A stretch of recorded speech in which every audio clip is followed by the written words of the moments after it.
In 1870, somewhere in the hill country of central Texas, an 11-year-old farm boy walked out to check on his family's sheep.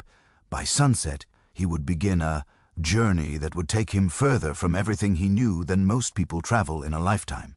Not in miles, necessarily, but in who he would become. 40 years later, that same person would stand in front of a cheering crowd at a Texas rodeo, demonstrating skills that seemed to belong to another century entirely. The people watching couldn't quite believe what they were seeing, and honestly, neither could he sometimes. His name was Herman Lehman, and his story is one of the most extraordinary tales of survival and transformation the American frontier ever produced. Tonight, we're going to walk through what life was actually like out there on the edge of everything, where the rules you grew up with simply stopped applying. So, if you're settling in for the night and these stories help you drift off, consider subscribing. I'm always curious where everyone's listening from. If you're in New York or London or somewhere in between, drop a comment with your city. There's something kind of wonderful about knowing people across the Atlantic are hearing the same story at the same time. Well, not exactly the same time zones and all that, but you know what I mean. All right, the American frontier. Get yourself comfortable first. Seriously, take a second. Adjust your pillows if you need to. Pull your blanket up a little, because we're going somewhere fascinating tonight, and you're going to want to be settled in. Picture central Texas in 1870. It's May. The air is warm, but not yet. Brutal. The kind of warmth that makes you drowsy in the afternoon if you sit still too long. The Lehman family has a small farm out near Mason, about 100 miles northwest of San Antonio. If you've never been to that part of Texas, imagine rolling hills dotted with oak trees, limestone outcroppings, and grass that goes golden in the summer. Pretty country, actually. The kind of place where you can see for miles. Herman was the third of 8 children.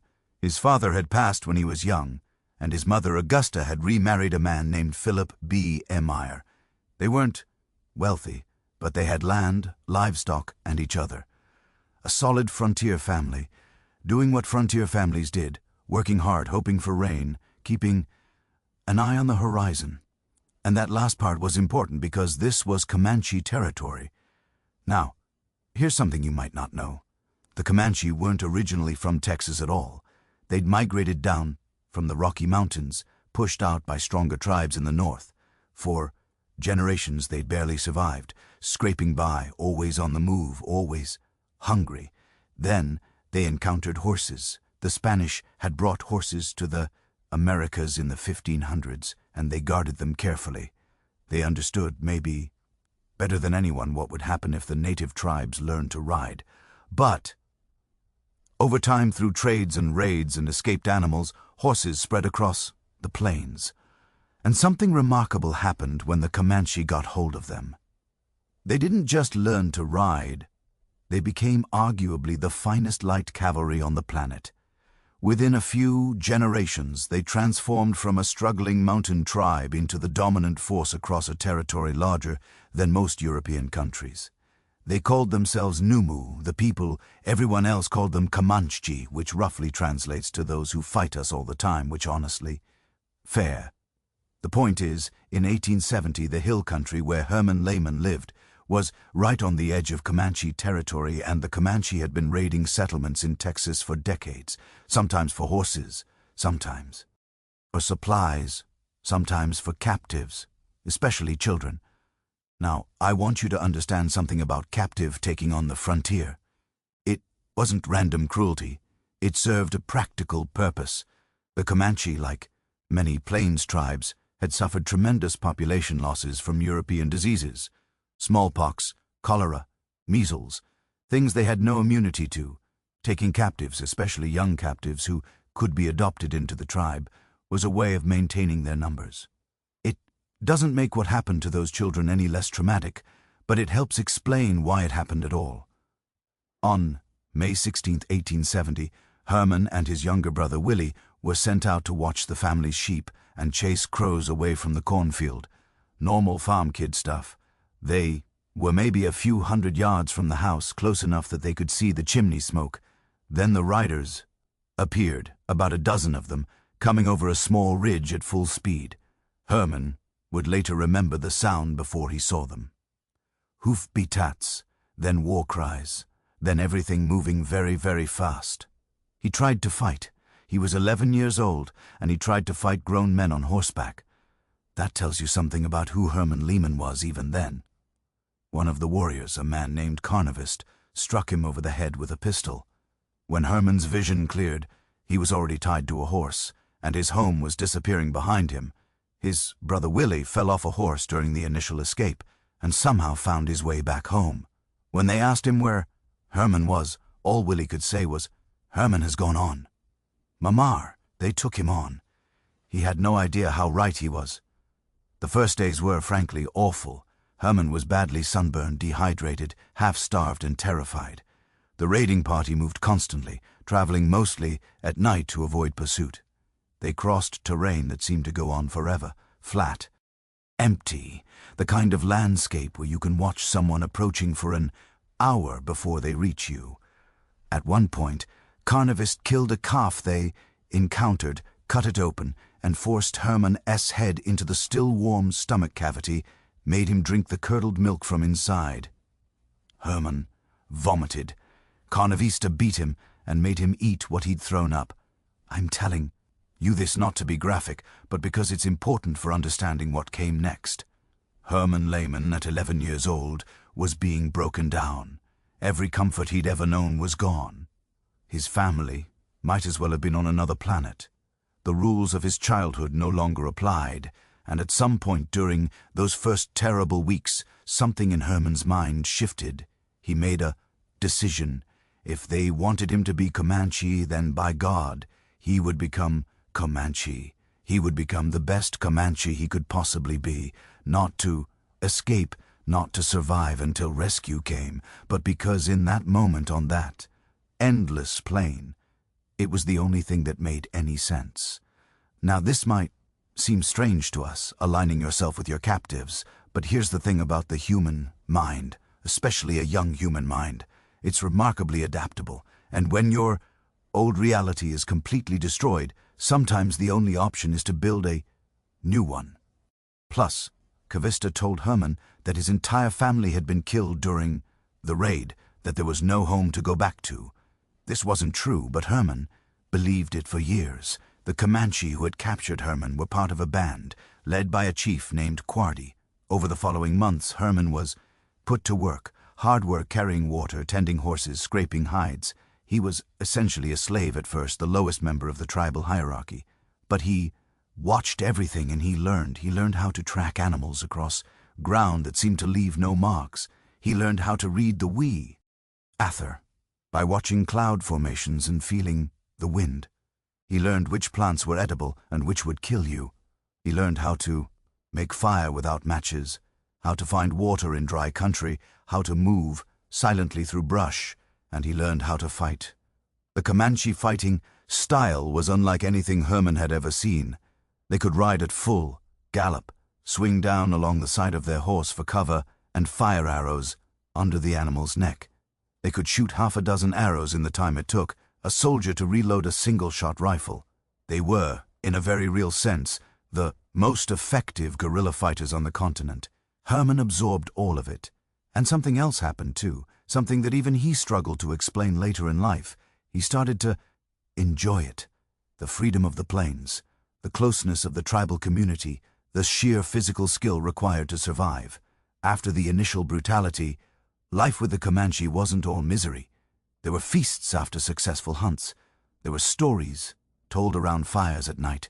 There was in its own way a kind of family. This is the part of frontier history that makes people uncomfortable. The idea that some captives didn't want to be rescued, that they found something in their new lives that their old lives couldn't offer. But it happened. More often than we like to admit, Herman's adopted family began treating him differently as he proved himself. He was given better food, warmer clothing, eventually his own horse.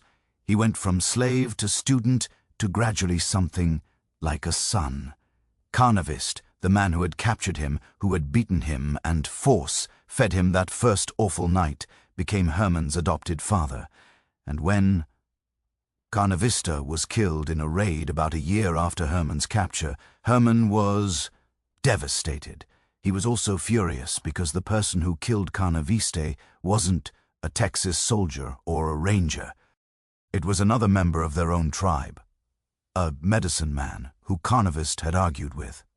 And Herman, now about 12 years old, decided to do something about it. He found the medicine man. He confronted him and he killed him. A 12-year-old boy killing a grown man in retribution for the death of the person who had kidnapped him. Try to hold both of those facts in your mind at once, because that's what the frontier was, a place where categories like victim and perpetrator, family and captor got all tangled up together. Nothing was simple, nothing was clean. People contained multitudes, and those multitudes didn't always make sense.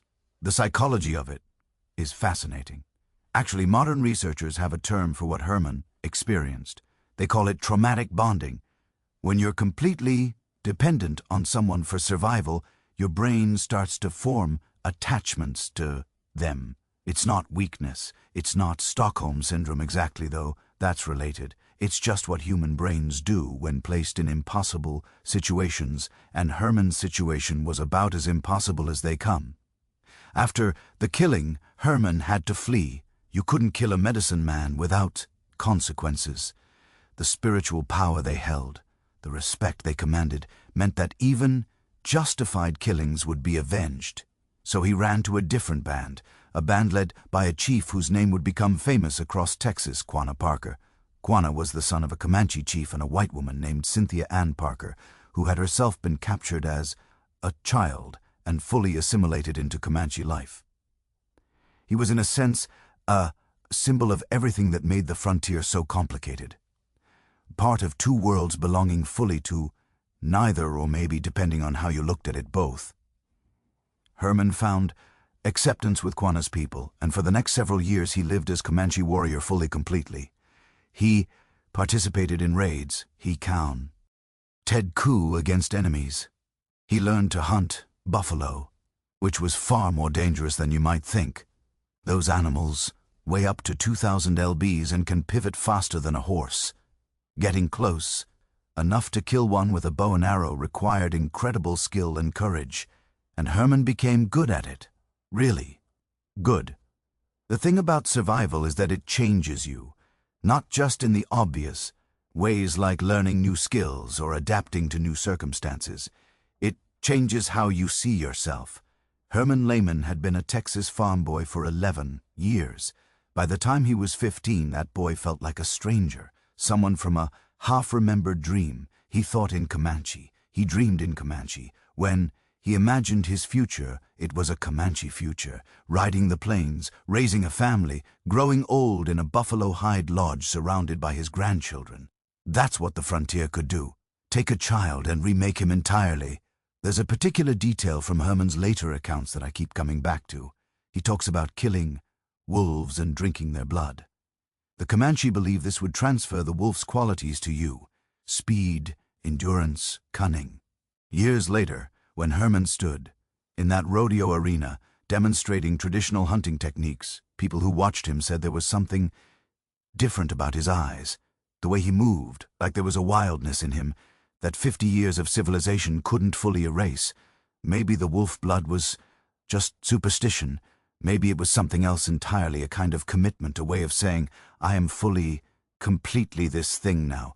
Whatever it was, Herman Lehman survived, and in surviving, he became something entirely new.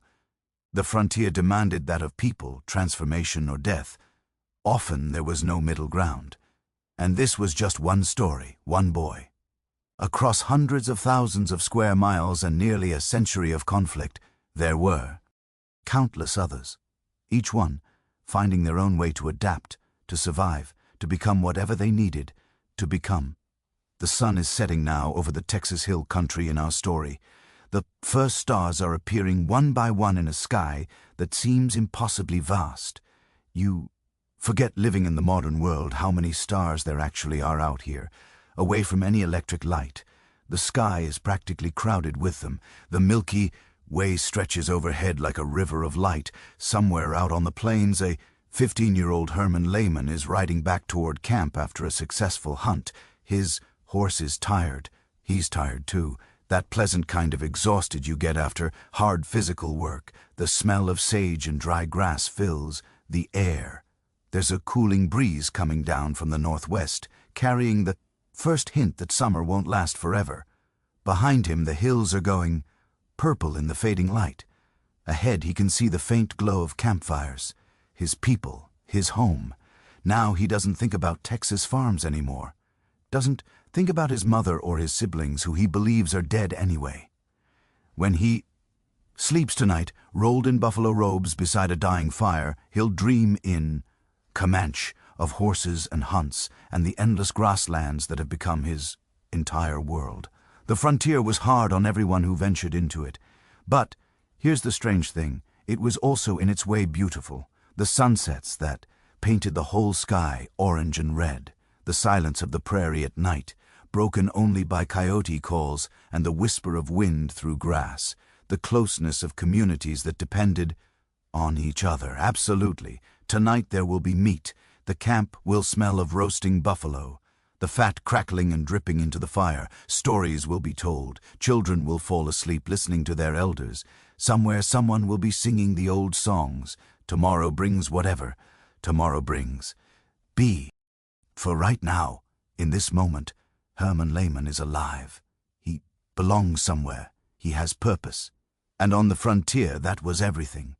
The stars continue their slow wheel overhead. The campfires burn low, and across thousands of miles of wild country, countless other survival stories are unfolding, each one unique, each one demanding everything from the people living it. We'll get to more of them, but for now, let's stay here a little longer in this quiet moment under these endless stars where even the most brutal chapter of frontier life could contain somehow moments of peace. Herman wasn't the only one learning hard lessons out there on the frontier. All across the American West, people were figuring out day by day what it actually took to stay alive. And some of those lessons were absolutely wild. Take Kit Carson. You've probably heard the name. By 1846, Carson was already famous. Mountain man, guide, the kind of person they wrote newspaper articles about back east. But in December of that year, out in the Southern California desert, Kit Carson found himself in a situation that would have killed just about anyone else. Here's what happened. Carson was with a group of American soldiers and Marines, about 150 of them, who just fought a nasty battle against Mexican cavalry near San Diego. The Americans had won, technically, but they'd taken heavy losses. 18 dead, dozens more wounded so badly they couldn't walk, and now they were trapped. The Mexican forces had surrounded them on a small rocky hill, no way out, almost no water, food running low. The injured men were starting to show signs of infection because, well, this was 1846 and antibiotics wouldn't exist for another century. Someone had to go for help. Someone had to sneak through the Mexican lines, travel 30 meters through hostile desert, and reach the American-held port at San Diego. Carson volunteered along with a young Navy lieutenant named Edward Beale and a dear Goeno native guide named Kamuka. They waited until nightfall. Then they started crawling. I want you to picture this. 3 men, flat on their bellies in the dark, inching across rocky desert ground. They couldn't bring their metal cantons because the sloshing would make too much noise, so they took one long drink of water and left all their supplies behind. Then Carson and Beale discovered their boots were too loud on the rocks, so they took them off, tucked them into their belts, and kept crawling barefoot. They crawled right past Mexican sentries. At one point, a soldier on horseback stopped maybe 15 feet from where Carson lay frozen against the ground. The soldier lit a cigarette, sat there smoking it, enjoying the quiet night, just taking his time. Carson pressed his ear to the dirt and lay absolutely still, and that's when he heard something strange, a rhythmic thumping coming from nearby. It was Lieutenant Beale's heartbeat.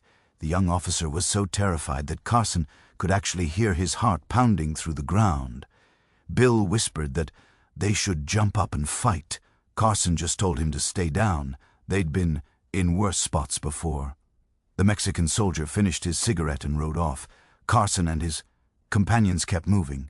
Somewhere in all that crawling, their boots came loose from their belts and disappeared into the darkness. No time to go back and look.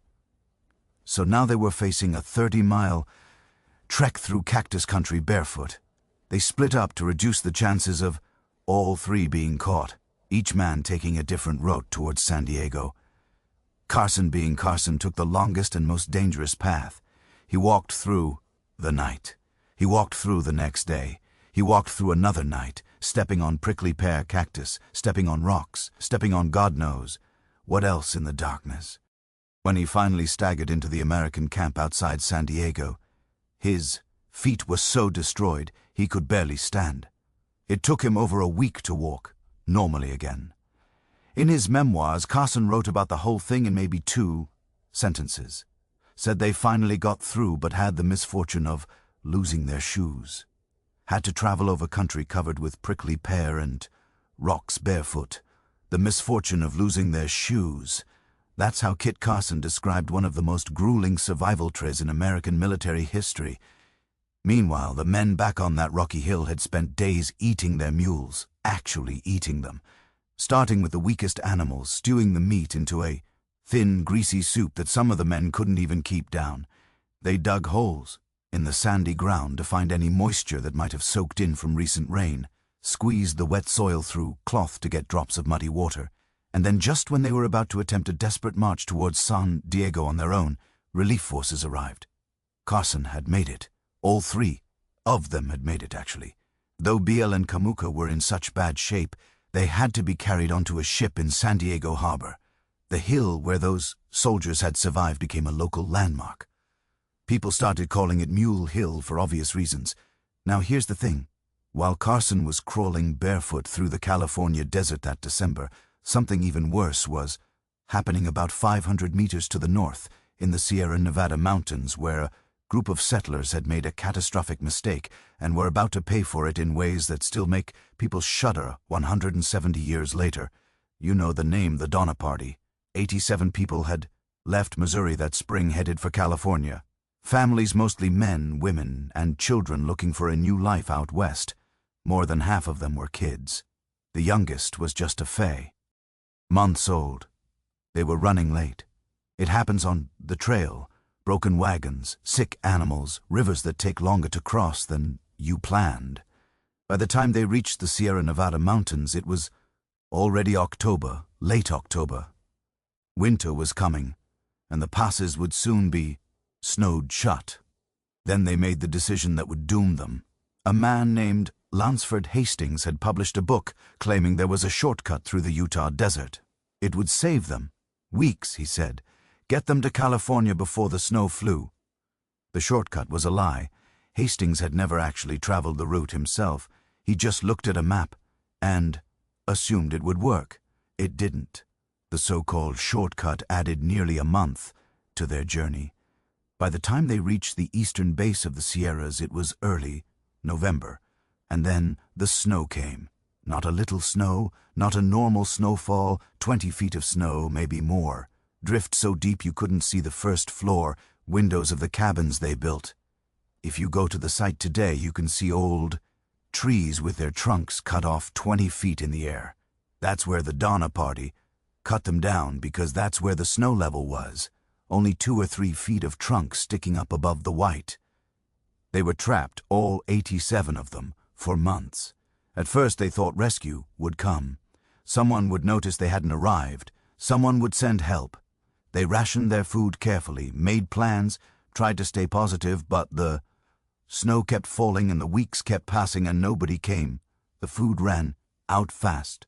They killed and ate their livestock. Then they boiled the hides, cut strips of oxhide and boiled them until they got a thin, flavorless goo. They'd line the children up and put a spoonful in each mouth. Try not to watch the kids gag.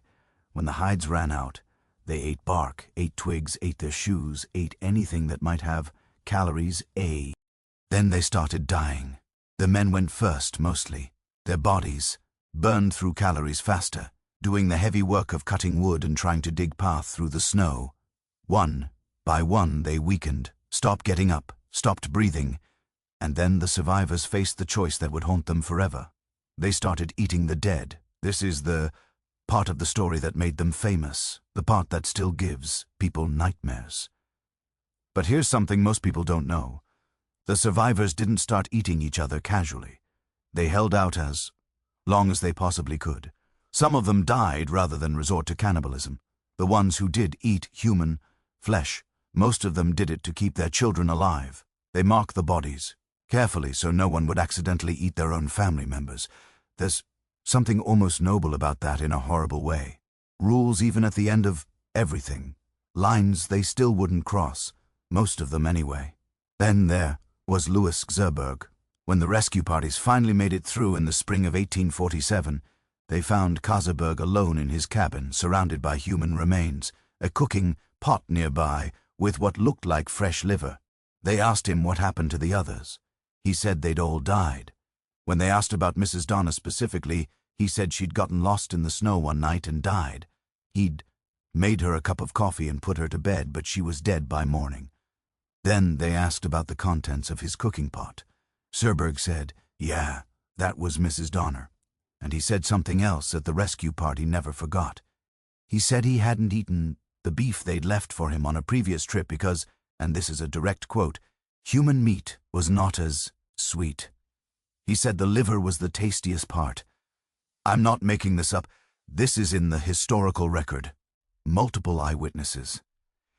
Kaiserberg lived for another. 50 years after that. Spent the rest of his life being whispered about being avoided. He tried to sue a newspaper once for calling him a cannibal. He lost. The site where all this happened is a California state park. Now there's a monument, a museum.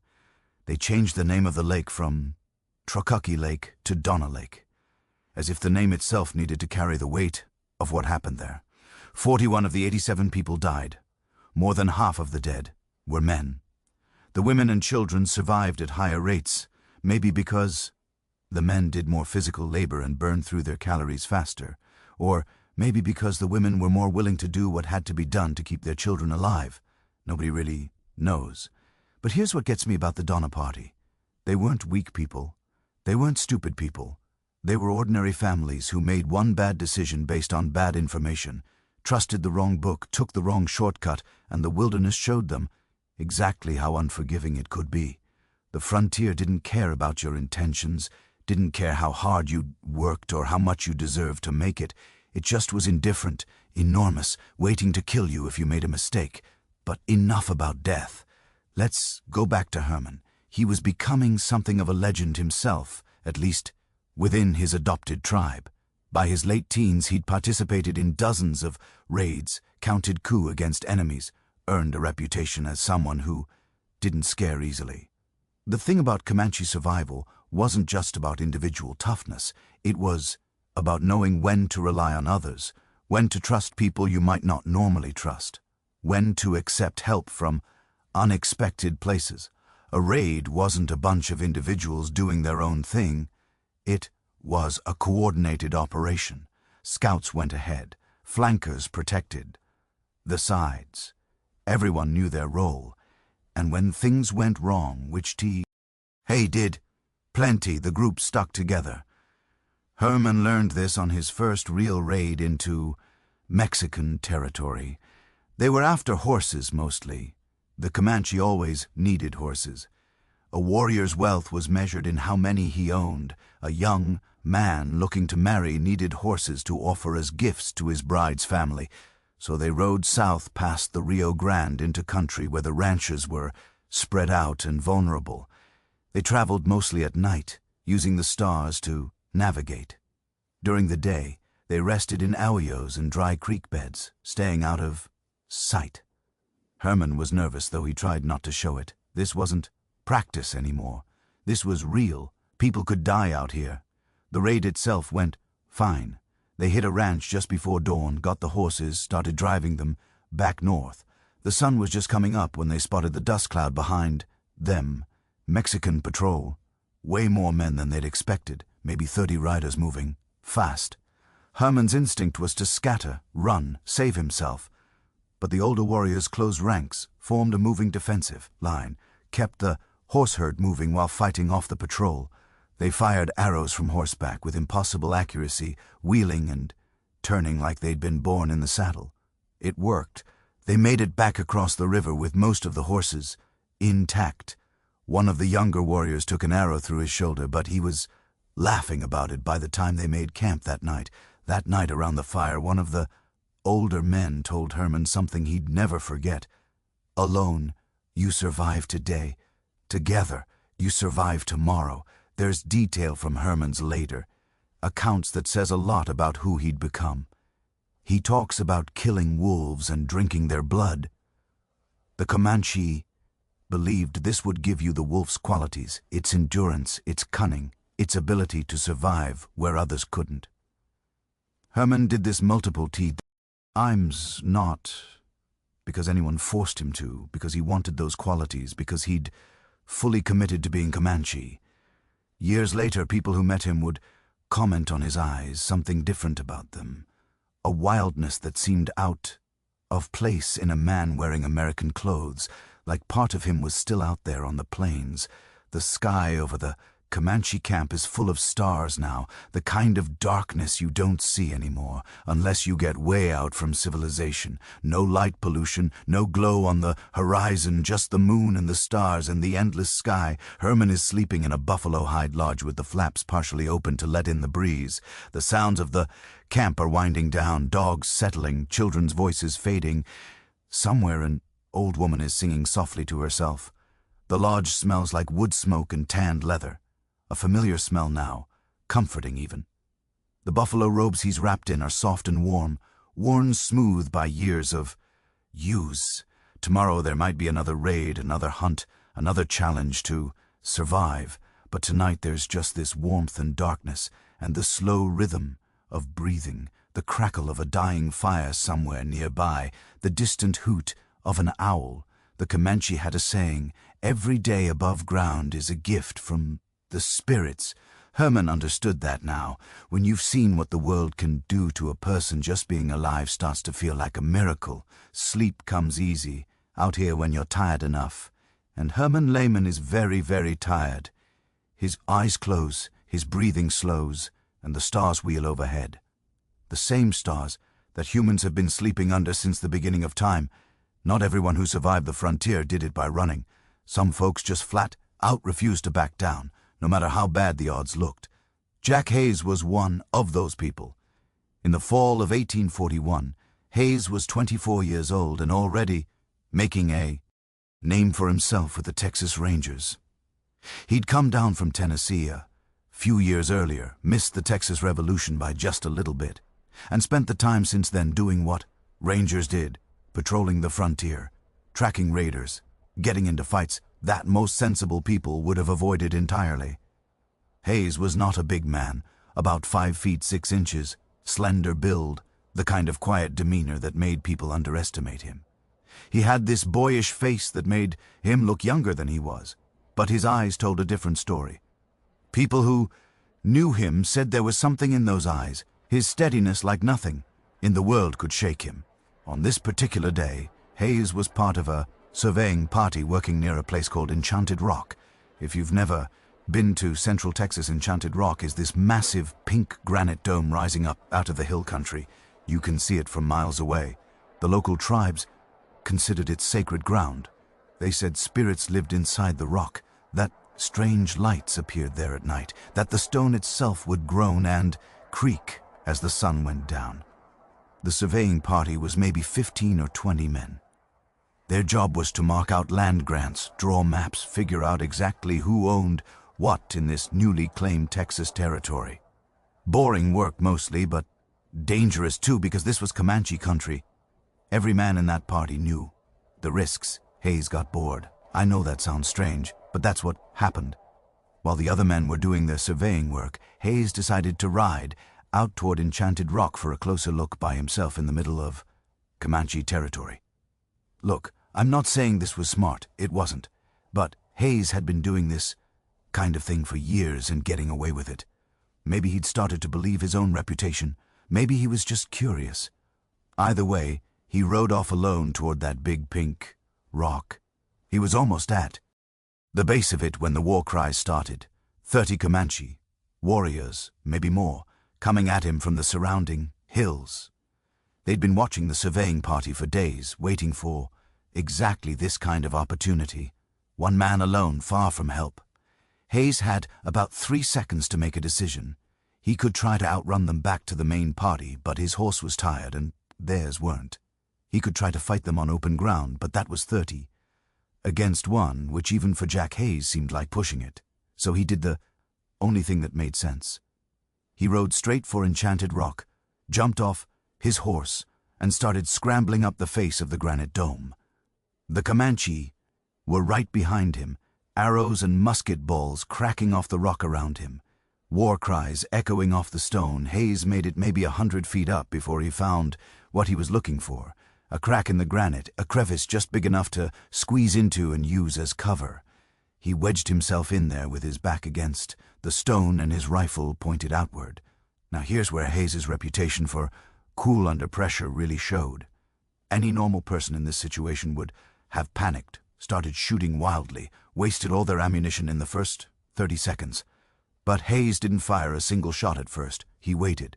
The Comanche, seeing their prey cornered, decided to be patient too. They spread out around the base of the rock and took up positions, started firing at him from different angles, trying to find a way to get at him without exposing themselves too much. Hayes just sat there watching, conserving his ammunition. He had a couple of advantages they didn't know about. First, the Colt Patterson revolver on his hip. This was a relatively new weapon, 5 shots, without reloading, way more firepower than the single-shot rifles most people carried. Second, he had another Colt in his other holster. 10 shots total before he'd have to reload. And third, Jack Hayes was by all accounts one of the best shots in Texas. The standoff went on for hours. Every time a warrior tried to rush his position, Hayes would let them get close, real close, then fire once, just once. The warrior would go down. The others would pull back. He didn't waste bullets on long shots. Didn't panic when they got near, just waited until he had a clear target and took it. One of the Comanche chiefs later told people what his warriors thought during that fight. They couldn't figure it out. This one small man in a crack in the rock holding off 30 of them. He should have been dead 10 times over. But every time they attacked, another warrior fell. They started thinking maybe the spirits of Enchanted Rock were protecting him, that he had some kind of medicine they couldn't overcome. The truth was simpler. Jack Hayes was just very, very good at staying alive. Finally, after what must have felt like forever, Hayes heard something beautiful. Gunfire from the direction of the surveying party. His compeons had heard the fight and were coming to help. The Comanche, seeing they were about to be caught between 2 forces, grabbed their wounded and disappeared into the hill country. Hayes climbed down from his crevice, probably on shaking legs, though he'd never admit it, and met up with his friends. The Comanche didn't forget him. They gave him a name after that. Captain Yak, they called him, or Bravo Too Much, which translates roughly to too brave or stupidly brave, depending on how you read it. Coming from the Comanche who valued courage above almost everything else, that was about the highest compliment you could get. Hayes went on to have a whole legendary career, fought in the Mexican-Armenian War, became the first sheriff of San Francisco during the gold rush, made a fortune in California real estate, died peacefully in 1883 at the age of 66. But that day at Enchanted Rock stuck with him. Years later, he'd still talk about those hours wedged into the granite, watching warriors try to reach him, knowing one mistake meant a very bad death. It was, he said, the longest afternoon of his life. The Texas Rangers that Hayes belonged to were something new on the frontier. Not quite soldiers, not quite police, more like a loosely organized band of men who were crazy, enough to ride out into Comanche territory and try to keep order. Most rangers were young, teens and early 22nds. They came from farms and small towns looking for adventure or pay or both. The mortality rate was staggering. In some years, nearly half the rangers who rode out didn't ride back, but the ones who survived long enough got good, really good. They learned to shoot from horseback, to track across rocky ground where footprints were invisible, to read the land the way the Comanche did, understanding where ambushes might hide and where water could be found. And they learned something else too. They learned to work with allies who knew the territory better than they ever would. The Delaware were one of those allied tribes. Originally from the East Coast, they'd been pushed westward over generations, eventually ending up in Texas. They had their own scores to settle with the Comanche and were happy to work with the Rangers as scouts and trackers. These Delaware scouts were something to see. They could follow a trail that seemed invisible, could tell from a broken twig how many hours ago someone passed, could navigate by stars and sun and subtle changes in the vegetation that most white men would never notice. The Rangers who worked with them came to respect them deeply. Not in some abstract theoretical way, in the practical, you saved my life and I'll remember it way that the frontier demanded. Here's the thing, A.B. Out the frontier that I keep coming back to. Survival out there wasn't just about being tough or skilled or lucky. It was about knowing yourself, knowing what you were capable of under pressure and trusting that knowledge when everything went sideways. Hayes trusted himself. That's why he didn't panic. That's why he picked his shots carefully instead of blazing away. He'd been in enough tight spots to know that calm was more valuable than courage. Same with Kit Carson, lying in the dirt while that Mexican soldier smoked his cigarette. Same with the men on Mule Hill, eating their horses and squeezing water from mud. They'd learned through hard experience that the worst thing you can do in a crisis is make it worse by panicking. Herman Lemon learned this too, not all at once but gradually over years of living with the Comanche. By his late teens, Herman had been in more dangerous situations than most people see in a lifetime. Raids that went wrong, hunts that turned deadly, encounters with rival tribes who wanted him dead for reasons that had nothing to do with him personally. But he'd also learned the quiet parts of survival, how to read the weather by watching clouds, how to find water in dry country by following the behavior of animals, how to start a fire without matches using just sticks and patience and the right kind of tinder. The Comanche were masters at this stuff. They'd been surviving on the plains for generations.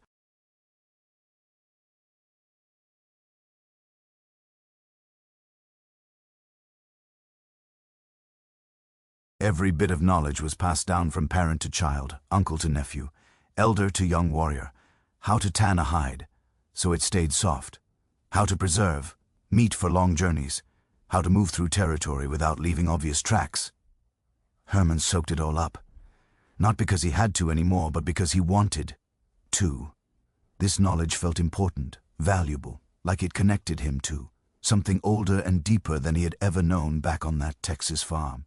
There's detail from the Comanche way of life that I find kind of beautiful. When a boy came of age, he would go out alone into the wilderness for days. No food, no water, just himself and the land. He would wait for a vision, a message from the spirit world about who he was supposed to become. This wasn't some casual thing, it was deadly serious. Young men sometimes died out there from exposure or dehydration or just plain bad luck. The elders would point a boy toward a sacred place, usually a high point with a view of the surrounding country, and send him off alone, and then they would wait. Herman did this too. Climbed to a high place, sat down, and waited. The first day wasn't so bad. Hunger was manageable. Thirst was a nuisance, but nothing more. He watched the shadows move across the plains as the sun tracked overhead, watched the hawks circling on the thermals, watched the grass ripple in patterns that looked almost like water. The second day was harder. His lips cracked, his throat felt like sandpaper. Hunger had become a dull ache that never went away, but he stayed. The elders had told him that the vision wouldn't come until he was empty, until all the distractions of the body had faded into background noise. By the third day, Herman wasn't sure what was real anymore. The landscape seemed to shimmer and shift. Shapes moved in his peripheral vision that vanished when he looked directly at them. His heartbeat sounded impossibly loud in his own ears.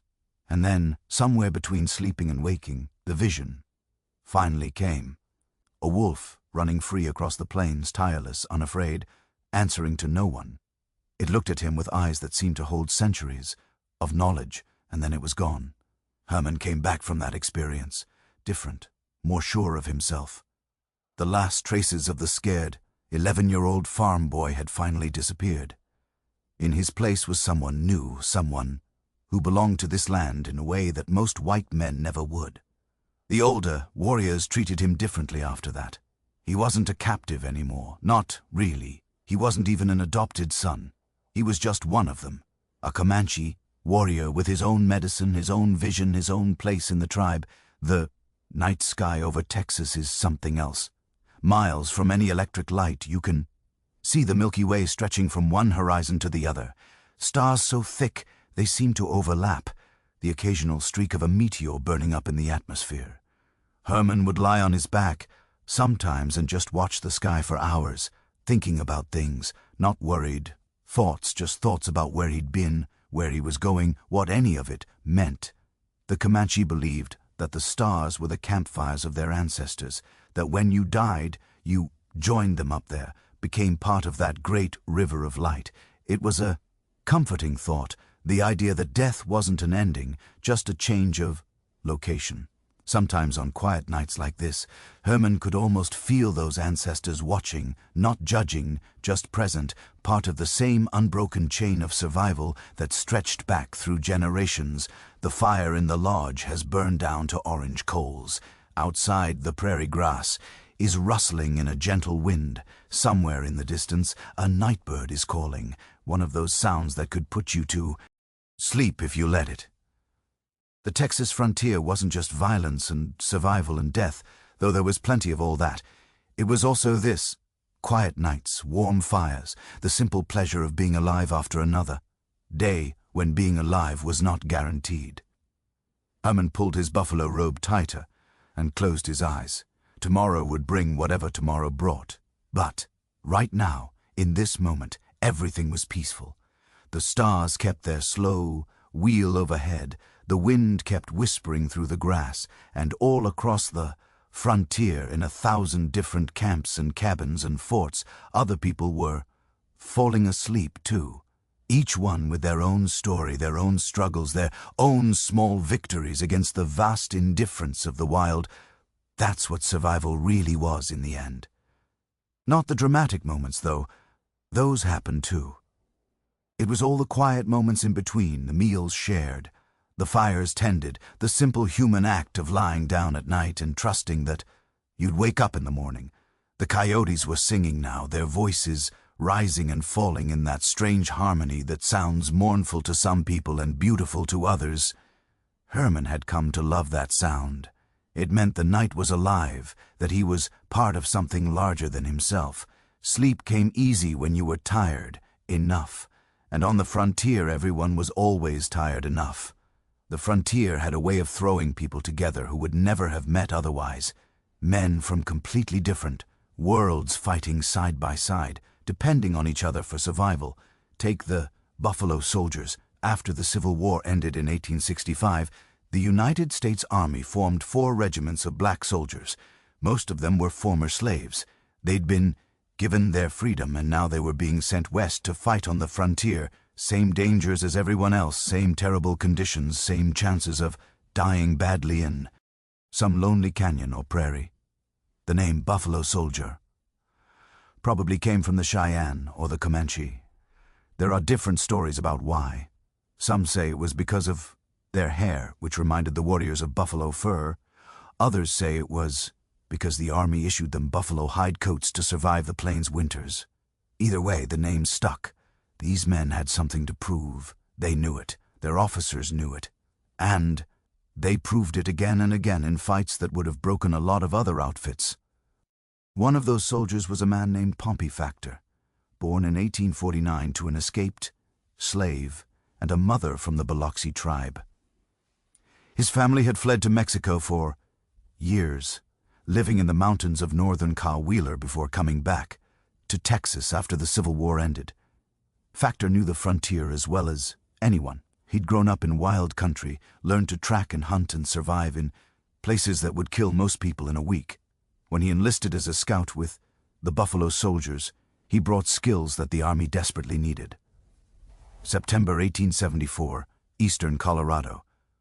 6 men found themselves in one of those situations that the frontier seemed to specialize in: surrounded, outgunned, and a long way from help. Factor was one of them. There was Billy Dixon, already famous for a shot he'd made at adobe walls a few months earlier. During that fight, he'd used a borrowed rifle to hit a Comanche chief from nearly a mile away. The bullet had knocked the man clean off his horse. After that, the attackers had pulled back, figuring maybe the spirits weren't on their side that day. Dixon was a civilian scout attached to the Army. Alongside him were 4 soldiers and another scout named Amos Chapman. They'd been carrying messages across Comanche territory when they ran into a war party. Not just any war party. Over a 100 km Comanche. Warriors moving fast and clearly looking for trouble. The 6 men had about 3 seconds to make a decision. They couldn't outrun that many mounted warriors. Couldn't hide in terrain that was flat as a tabletop. Their only option was to fight. The first exchange of gunfire killed one of their horses and wounded Private George Smith so badly he couldn't move. The bullet had gone through his lung. He fell where he was hit, maybe 70 yards from where the others were taking cover. Now here's the thing. The soldiers thought Smith was dead. He wasn't moving.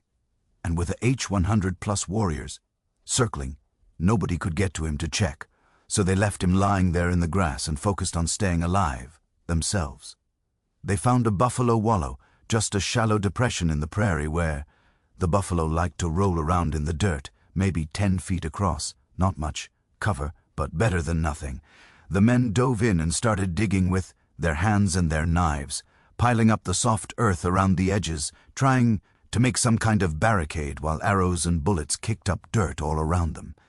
Amos Chapman got hit. A bullet shattered his leg below the knee. He called out to Billy Dixon that he was wounded, that he couldn't walk.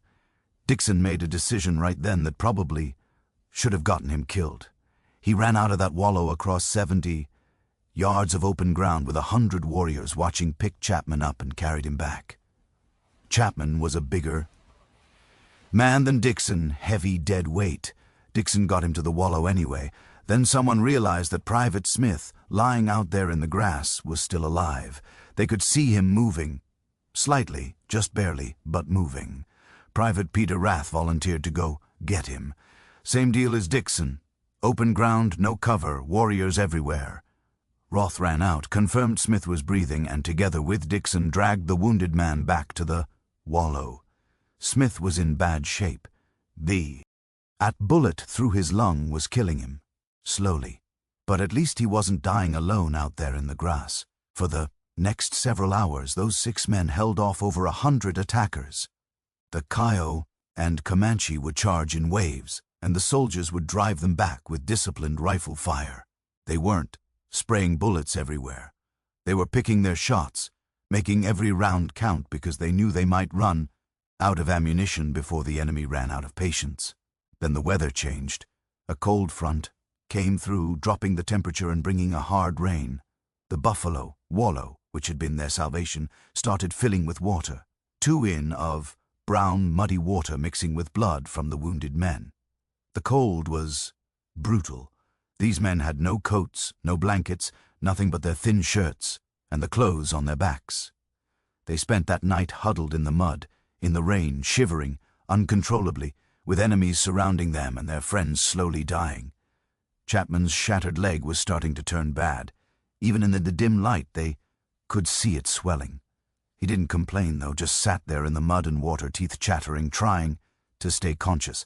At one point during the night, one of the men asked Chapman if he thought they'd make it out.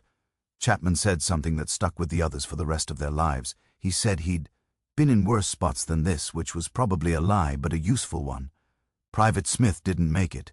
He passed sometime during the night, still in that wallow, surrounded by men who'd risked their lives to bring him in. His last words were asking about his mother. They buried him right there in the mud before the sun came up, marked the grave as best they could, knowing they might never be able to find it again. At dawn, Billy Dixon crawled out of the wallow and started walking.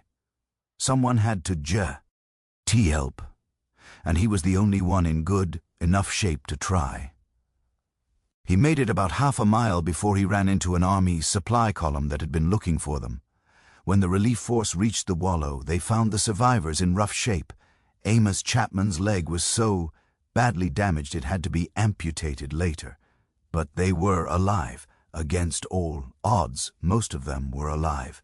All 6 men who fought in that wallow received the Medal of Honor, even Private Smith, who didn't survive the night. The army wanted people to know what those men had done, what they'd endured. The Buffalo soldiers kept serving on the frontier for decades after that, fought in dozens of engagements, earned 18 Medals of Honor altogether, and slowly, grudgingly, earned the respect of people who'd started out thinking they couldn't do the job. That's what the frontier did to people's prejudices. It didn't care what color you were or where you came from. It just asked one question: can you survive? If you could, you belonged. If you couldn't, well, the land had ways of settling that issue permanently.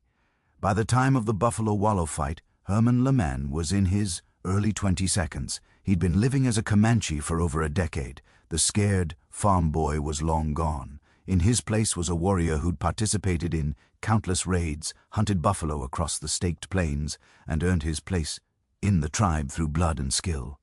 But things were changing. Even out on the plains, you could feel it. The buffalo herds were getting smaller. Every year there seemed to be fewer of them. White hunters were killing them by the thousands, taking the hides and leaving the meat to rot on the prairie. It was like watching a slow-motion disaster. The Comanche depended on those animals for everything: food, clothing, shelter, tools. Without the buffalo, their whole way of life would collapse. Herman had seen the killing. Grounds, miles of prairie, covered with rotting carcasses. The smell was indescribable.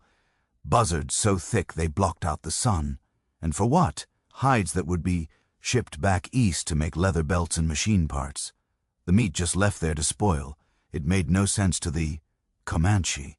When they killed a buffalo, they used everything: the meat for food, the hide for clothing and teepees, the bones for tools and weapons, the sinew for thread and bowstrings. Nothing was wasted. Nothing was left behind. But these white hunters didn't think that way. They took what they wanted and moved on. And every buffalo they killed was one less that the tribes could use to survive. And the soldiers kept coming. More forts, more patrols, more pressure from every direction. The old hunting grounds were shrinking. Places that had been safe for generations were now dangerous. Trails that the Comanche had used for centuries were now watched by cavalry patrols. The Red River War had been raging for months now, soldiers pushing deeper and deeper into Comanche territory, destroying winter camps, killing horses by the hundreds so the warriors couldn't ride.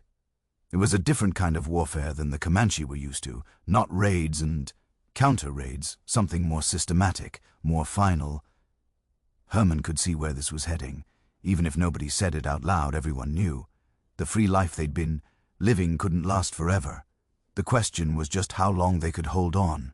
How many more winters? How many more hunts? How many more nights under the stars before everything changed? There were discussions around the fires at night. Quiet conversations about what to do. Some of the younger warriors wanted to fight harder, make the white men pay such a high price that they'd leave the plains alone. Others, usually the older ones, talked about making peace, finding some way to survey in this new world that was coming, whether they wanted it or not. Herman didn't know where he stood. Part of him wanted to fight.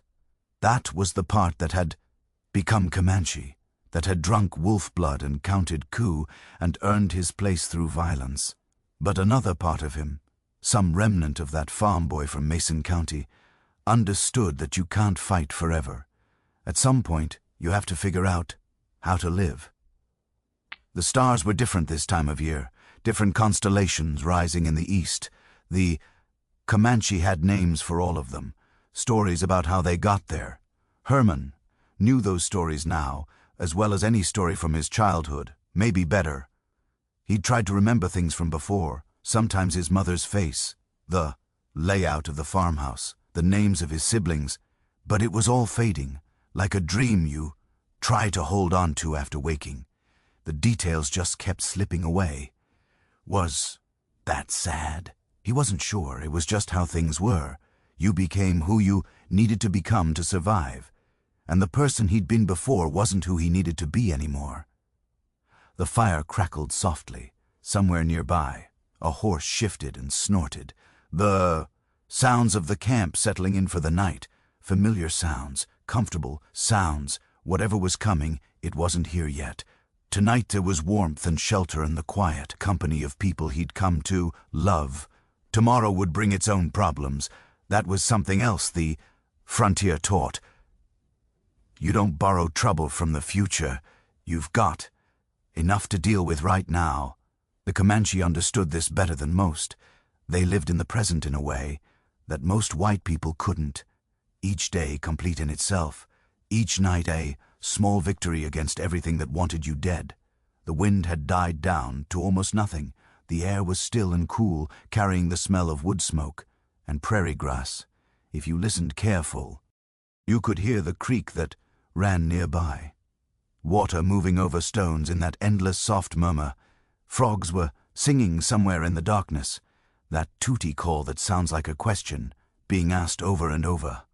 Herman pulled his blanket tighter and watched the fire burn down.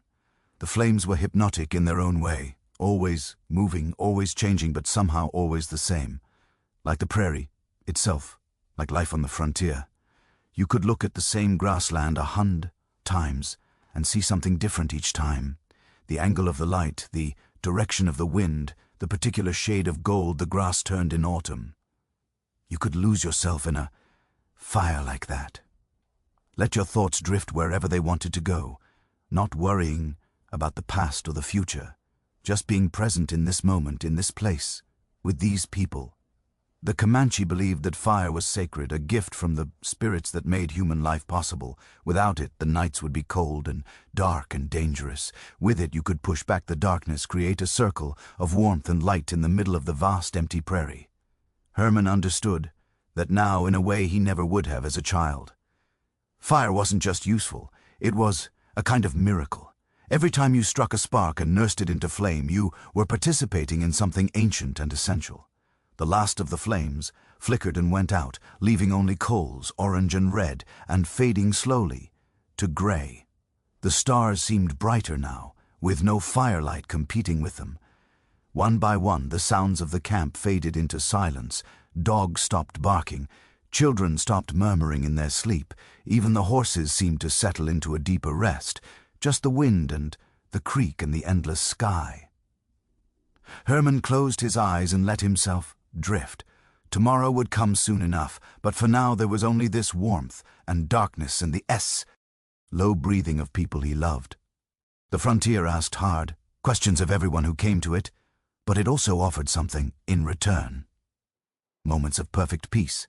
Nights so quiet you could hear your own heartbeat. The knowledge that you were alive, truly alive, in a way that people in cities could never understand. That was worth something. Maybe it was worth everything. Sleep came like the tide coming in, slow and inevitable, carrying him away from the waking world into dreams he wouldn't remember. The stars kept their ancient watch. The creek kept singing its quiet song. And the prairie, vast and dark and patient, held all its secrets close. September 1868, eastern Colorado. The plains stretch out, flat and golden under a late summer sky. And somewhere out there, a Cheyenne warrior named Roman Nose is about to ride into a fight he knows will kill him. Roman Nose was 45 years old. He'd been fighting white soldiers and settlers for decades, countless battles, countless raids. And in all that time, through all that violence, he'd never been seriously wounded. Not once. His people believed he was protected by powerful medicine, specifically by his war bonnet. This wasn't just any headdress. It had been made for him by a Lakota holy man named White Bull in a ceremony that took days to complete. The bonnet was unlike anything else on the plains. Single buffalo horn rising from the center of the forehead, not the usual pair on the sides. A tail made from a strip of young buffalo hide so long it touched the ground even when Roman Nose was mounted on horseback. 40 eagle feathers alternating 4 red, then 4 black running down its entire length. The craftsmanship was extraordinary. The medicine was by all accounts even more so. White Bull had given Roman Nose specific instructions when he presented the bonnet. The headdress would protect him from the white man's bullets. He could ride into any battle, face any enemy, and the bullets would pass around him like water around a stone. But only if he followed certain rules. The most important one, he could never eat food that had been prepared with metal utensils. Iron was the white man's medicine. It would cancel out the protection of the bonnet. For 8 years, Roman Nose followed this rule without fail. At feasts, he would ask how the food was prepared. On raids, he would eat only what he knew was safe. 8 years of fighting, 8 years of bullets, flying past him, around him, somehow never finding their mark. Warriors who rode beside him were cut down. He rode on. His reputation grew until he was one of the most feared names on the entire frontier. Then, on the night of September 16th, it all went wrong. Roman Nose was camped with a large war party of Cheyenne Sioux and Arapjo warriors. They'd spotted a small group of army scouts nearby. Easy pickings, they figured. Attack at dawn, wipe them out, take their horses and weapons. A Sioux woman was cooking for the camp that night. She served Roman Nose his meal, fried bread, freshly made. He ate it without thinking.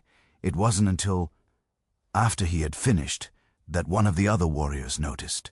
The woman had used a metal fork to turn the bread while cooking. Roman Nose had eaten food touched by iron.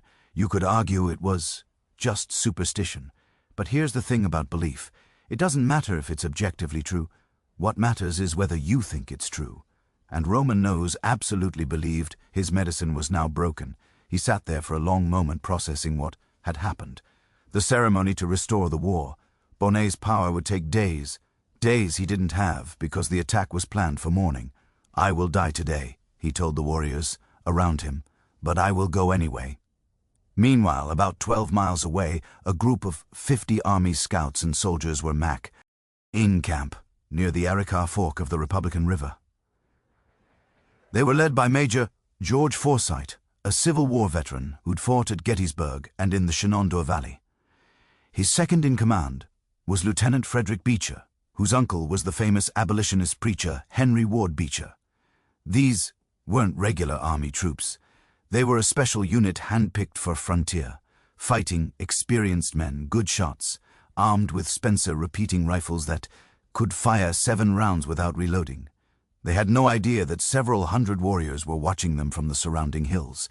At dawn on September 17th, the attack began. The first warning was a thundering sound from the west. The scouts looked up to see their horses stampeding toward them, driven by mounted warriors, then war cries from every direction, then arrows and bullets cutting through the morning air. Forsyth made a quick decision. There was a small sandbar island in the middle of the shallow river, maybe 10 feet by 10 feet. Not much, but it was the only cover available. "Get to the island," he shouted. "Dig in." The men splashed across the knee-deep water and threw themselves onto the sand. They started digging with their hands, their knives, anything they could find, piling up sand around the edges, trying to create some kind of defensive position while bullets kicked up dirt all around them.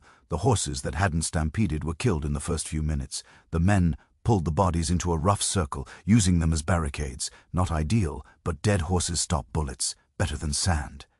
The attacks came in waves, warriors charging in on horseback, firing, then wheeling away. Each charge got a little closer. Each charge took a few more men down. Lieutenant Beecher took a bullet to the spine early in the fight. He was paralyzed from the waist down, but kept shooting from where he lay. The surge on. Dr. Mers took a bullet to the head and died instantly. Major Forsyth himself was hit 3 times, once in the right thigh, dangerously close to the femoral artery, once in the left leg, once in the head, a grazing wound that left him dizzy and bleeding, but they held. The Spencer repeaters made a difference. The warriors expected the old single-shot rifles where you had to reload after every shot. That pause, that vulnerability, was when they'd learned to charge and overwhelm their enemies. But these rifles kept firing, 7 shots, reload, 7 more shots. The warriors couldn't get close enough to finish the job. By mid-afternoon, Roman Nose was still watching from the hills. He'd stayed back all day, not from fear, but because he knew what would happen when he joined the fight. Other warriors had started to notice, started to whisper. Then an old Cheyenne woman confronted him directly, called him a coward, said young men were dying. While he sat and watched, Roman Nose stood up, put on his war bonnet, painted his face and body for battle. He mounted his horse and rode down toward the island, gathering other warriors as he went. The men on the island saw him coming. They recognized the famous headdress. "This is it," one of them said. "Here comes Roman Nose." The charge was everything the Cheyenne were known for. Full speed, no hesitation. Roman Nose at the front, leading his warriors directly into the rifle fire. The scouts held their shots until the attackers were 50 yards away. Then they let loose. Roman Nose took a bullet to the spine. He stayed mounted for a few more seconds, then slid off his horse. His warriors carried him back to the village where he died that night, just as he'd predicted. But the scouts were still trapped. By sunset on that first day, 4 men were dead and another 18 were wounded. They had almost no water. The river was contaminated with blood and the contents of dead horses' intestines. They had almost no food. Their ammunition was running low, and hundreds of warriors still surrounded them. That night, Forsyth asked for volunteers to slip out and go for help. Fort Wallace was 70 miles away, 70 meters of open prairie crawling with hostile warriors. 2 men volunteered, a 19-year-old scout named Jack Stillwell and an old French-Canadian trapper named Pierre Trudeau. They left after midnight, walking backward through the shallow water to confuse anyone tracking them. The second day was worse than the first. More attacks, more men wounded. The dead horses started to bloat and rot in the sun. The smell was indescribable. At some point that day, Lieutenant Beecher called out from where he lay, paralyzed in the sand. Major Forsyth crawled over to him. "I have my death wound," General Beecher said. "I am shot in the side and dying." "No, Beecher, no," Forsyth said. "Yes, good night." His last words, barely audible, were "my poor mother." He was 27 years old. The siege went on for 8 days. 8 days. Think about that for a second. 8 days. Trapped on a sandbar no bigger than a living room, surrounded by enemies who wanted you dead. 8 days, with almost no food, almost no clean water, and wounds that were starting to go bad in the heat. The horse meat was their only food. At first it wasn't so terrible. Tough, but edible. By day 3 it had started to turn green around the edges, a smell that made your eyes water. But they ate it anyway, because the alternative was starving. The water situation was worse. The river was shallow and slow-moving, and it was now contaminated with everything you'd expect when 50 horses die and rot in the summer sun. Blood, intestinal contents. The men dug holes in the sand, trying to filter some of the worst of it out. What they got was still foul, still made some of them sick. But they drank it anyway, because the alternative was dying of thirst. The wounded suffered most. Bullet wounds attract flies. Infection sets in fast in summer heat. Men lay in the sand, delirious with fever, calling out for water that wasn't fit to drink and food that was barely fit for dogs. Forsyth's leg wound became infected. The bullet was lodged near his femoral artery, and no one had the surgical skill to remove it safely, so Forsyth did it himself with a razor without anesthesia. He bit down on a stick, cut into his own flesh, and dug the bullet out while his men watched. He survived somehow. On day 3, Forsyth sent out 2 more runners, John Donovan and Allison Pilley, more volunteers walking into the unknown, knowing capture meant torture and death. By day 6, most of the men had given up hope. The runners were probably dead. No help was coming. They die here on this stinking sandbar and the coyotes would scatter their bones. Then on September 25th, 8 days after the first attack, the survivors heard hoof beats. They grabbed their rifles, ready for one last fight. A voice called, out through the morning mist, "Hold your fire. We're Americans." It was the 10th Cavalry. Buffalo soldiers led by Lieutenant Colonel Louis Carpenter. They'd received word from the runners who'd actually made it to Fort Wallace and ridden out immediately. The scene that greeted them was something out of a nightmare. 50 dead, horses rotting in piles around a sandbar, 5 dead men, 18 wounded. The survivors gaunt, filthy, covered in flies and blood. The island would later be named Beecher Island after the lieutenant who died. There, all 6 of the men who volunteered as runners during the siege, including Stilwell and Trudeau, survived. All 4 runners and the 2 scouts who fought at the island received the Medal of Honor. As for Roman Nose, his body was placed on a funeral scaffold in the traditional Cheyenne way, left for the elements and the animals to reclaim. His exact burial place has been lost to history. The thing about Roman Nose's story that stays with me is the conviction. He truly believed that eating food touched by a metal fork had sealed his fate. And maybe that belief is what actually killed him. Not the bullet, but the certainty that the bullet would come, that his protection was gone, that there was no point in being careful anymore. Or maybe it was just a bullet and the fork had nothing to do with it. We can't know. We can never know what would have happened if that Sioux woman had used a wooden spoon instead. If Roman Nose had gone into that fight still believing he was invulnerable. But here's what I do know. Belief is powerful. What we think is true shapes what we do, and what we do shapes what happens to us. Roman Nose believed he would die, and he charged straight into enemy fire. Would a man who believed he was protected have done the same thing? Questions without answers. The frontier was full of them. Back in Texas, the news of Beecher Island spread quickly. The death of Roman Nose was celebrated in white settlements and mourned in Cheyenne camps. It was another turning point in a war that had been grinding on for decades. Herman Lehman, still living with the Comanche at this point, would have heard about it. The warrior network on the plains was surprisingly efficient. News traveled from tribe to tribe, camp to camp. He would have understood what it meant. Another great warrior fallen. Another sign that the old ways were ending. The army had new weapons, new tactics, new determination. The repeating rifles at Beecher Island had changed everything, but that understanding wouldn't have made Herman want to leave. Not yet. He was still Comanche in his heart, still part of the only family he remembered, still riding free across the plains under the endless Texas sky. The end was coming. Everyone could feel it. But it hadn't arrived yet, and until it did, life went on. The hunts continued, the raids continued, the fires still burned at night, and the old men still told their stories, and the children still played their games in the dust between the lodges. Herman was part of that world, part of its rhythms, part of its dying light.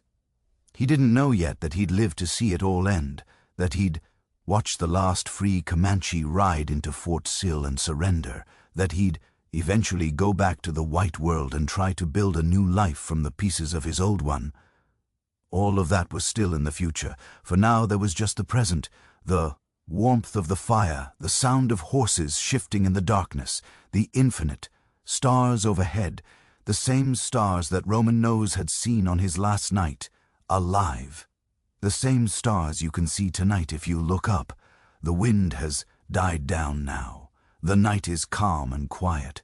Somewhere out there coyotes are starting their evening songs. That high, wavering sound that can seem lonely or beautiful depending on your mood. Maybe a little of both. Your bed is warm. Your blankets are pulled up just right. The world outside your window is peaceful, and you are safe. And there's nothing you need to do right now except rest. Tomorrow will come on its own. The stories will still be here. The history will still matter. But for now, just let yourself drift. Let the images fade. Let the names and dates and battles become distant like stars that are already setting below the horizon. Sleep is coming. You can feel it. That heaviness in your limbs, that softness behind your eyes. Let it come. June 1875, Fort Sill, Oklahoma. Quanah Parker rode in with his band on a hot summer day, the last free Comanche on the southern plains. They came slowly, deliberately, their horses thin, afar. Months of running and hiding. No fanfare, no dramatics, just a long line of tired people finally admitting what they'd known for a while now. It was over. Herman was with them, had been with them for nearly 6 years, more than a third of his life at that point. He sat on his horse and watched the fort grow larger as they approached. The American flags snapping in the wind, the neat rows of buildings, soldiers in blue uniforms watching from the walls. This was his future now, whatever that meant. The surrender itself was almost anticlimactic. They handed over their weapons, their horses were taken, they were assigned to camps on the reservation, told where they could go and where they couldn't. Rules on top of rules, a whole different kind of life. Quanah handled it with dignity. He'd been fighting the army his whole adult life, but he knew when a fight was finished, there'd be time later to figure out how to live in this new world. For now, the important thing was keeping his people alive. Herman didn't know what to feel. Part of him was relieved. The running and hiding, the constant looking over your shoulder, that had been exhausting. At least now they could stop. But another part of him, the part that had learned to love the freedom of the plains, felt like something essential had been amputated, like he was less than he'd been the day before. The first weeks on the reservation were strange, disorienting. The Comanche had always moved with the seasons, following the buffalo, going where the land told them to go. Now they were supposed to stay in one place, farm, raise cattle, live in houses instead of teepees. The government agents meant well, some of them anyway. They genuinely believed they were helping, teaching the Indians to be civilized, giving them a chance at a better life.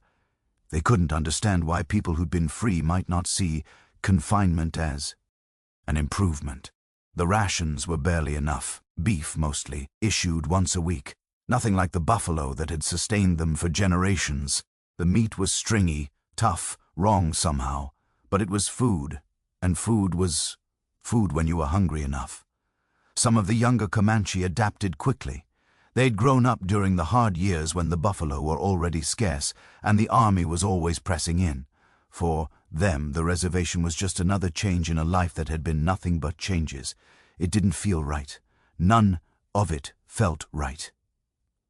Herman spent a lot of time walking the boundaries of the reservation, not trying to escape exactly, just needing to move, needing to feel his legs, working, his body doing something other than sitting still. The guards watched him, but didn't interfere. A lot of the former warriors did the same thing, walking the edges of their cage like animals at a menagerie. The land here wasn't so different from the Texas plains he'd grown up on, but it felt different, smaller somehow, hemmed in. You could see for miles, but you couldn't go for miles. That made all the difference. At night he'd lie awake and listen to sounds that weren't there anymore. No war parties preparing to ride, no buffalo calling in the distance, just the strange quiet of a people who'd lost their purpose. The older warriors took it hardest. Men who'd spent their entire lives raiding and hunting and fighting. Now they were supposed to do what? Grow corn. It wasn't just the activity they'd lost. It was the whole meaning of their existence. Some of them just gave up, stopped eating, stopped talking, faded away like they'd already died and just hadn't gotten around to lying down yet. Others adapted. Quanah was good at that. He figured out pretty quickly that the old rules didn't apply anymore, and new rules meant new opportunities. He learned to negotiate with the Gov, government agents, to speak English when it was useful, to play the new game while keeping as much of the old ways alive as he could. Herman watched and learned. That's what he'd always done, watch and learn. It's how he'd survived as a captured 11-year-old. It's how he'd become a warrior, and now it's how he'd figure out whatever came next. But here's the thing. Herman wasn't really Comanche. He never had been, no matter how much he'd committed to the life. Somewhere out there in Texas, he had a family, a mother, siblings, people who might still be alive despite what Carnivist had told him all those years ago. He started thinking about that more and more. What if they were still out there? What if they were wondering about him? What if there was another life waiting if he had the courage to reach for it? The army knew about Herman, knew he was a white captive who'd been living with the Comanche. They started asking questions, started pushing for him to go back to his own people, as if it were that simple, as if you could just decide to be someone different than who you'd become. But the pressure kept building, and Herman had to admit to himself, at least, that he was curious. He barely remembered his mother's face anymore.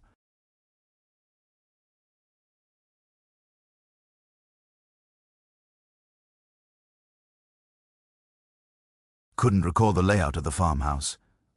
But somewhere deep down, there was still a connection, a thread that hadn't quite snapped.